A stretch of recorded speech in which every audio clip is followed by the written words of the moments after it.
Le Lunévillois, terre de gilets jaunes. Ils ont arpenté la cité une bonne partie de l'hiver, traduisant le malaise d'une population modeste et confrontée à de vraies difficultés. Certains ont cherché à se structurer, mais sans succès pour cette fois. Hier, aux européennes, c'était chacun pour soi. André, lui, a voté écolo, mais il est minoritaire.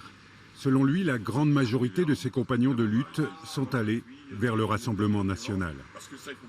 Dans le raisonnement de trois quarts des Gilets jaunes, c'était le seul moyen de faire barrage d'arriver en tête devant Macron. Et le responsable de cette situation-là, il faut le dire, c'est Emmanuel Macron. Il a tout fait pour faire un challenge, un combat électoral, Le Pen, Macron. Un vote utile en quelque sorte, motivé par un rejet viscéral d'Emmanuel Macron.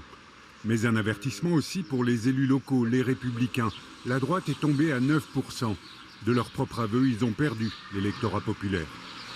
Un certain nombre de jeunes ne sont pas allés voter, d'autres jeunes nous ont fait passer aussi des messages, ils sont préoccupés par leur insertion professionnelle, ils sont préoccupés par l'environnement, ils sont préoccupés par leur cadre de vie, de pouvoir aspirer à la propriété, à la mobilité, de pouvoir offrir quelque chose à la génération qui suit, et je crois qu'on a beaucoup de travail.